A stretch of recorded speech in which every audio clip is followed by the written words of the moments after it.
qu'est-ce que le cycle de vie d'un produit. Donc tout produit, évidemment, il naît et puis il meurt ensuite. Donc là, on va prendre un graphique en fonction du temps. Voici le niveau des ventes. Donc comme vous pouvez le voir, il y a un moment où les ventes augmentent et un autre moment où elles baissent. Et donc on va étudier les différentes phases. La première phase, c'est la recherche et développement, c'est en amont, il n'y a pas de vente.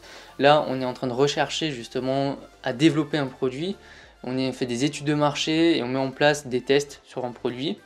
Ensuite, deuxième phase, c'est la phase de lancement. Donc là, la phase de lancement, au début, il va y avoir une forte communication qui va être réalisée. Au début, les ventes ne vont pas forcément décoller parce que les personnes ne connaissent pas ce produit et ils sont assez craintifs au début quand c'est nouveau. Ensuite, on a une troisième phase qui est la plus intéressante, c'est la phase de croissance. Donc là, il va y avoir une augmentation des ventes extrêmement importante dans un laps de temps qui est assez court. Donc là, les clients ils commenceront vraiment à utiliser cet objet, ça va commencer à se démocratiser et ils auront beaucoup moins de crainte à investir dans ce nouveau produit. Quatrième phase, c'est la phase de maturité. Donc là, on va avoir une stagnation des ventes qui est normale. Au bout d'un certain moment, il y a beaucoup de gens qui l'ont, donc forcément les ventes vont commencer à se stagner. Et enfin, on a la phase de déclin, donc là le produit va commencer à se mourir. Et c'est justement dans cette phase où on a plusieurs choix possibles.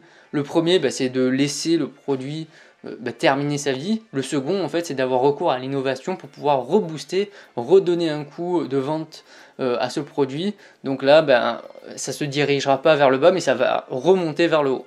Donc typiquement en grande distribution, par exemple alimentaire, lorsqu'il y a un produit d'une marque, d'un distributeur qui commence à décliner, ils vont tout simplement changer la recette ou changer le packaging pour avoir cet esprit nouveau et relancer le produit.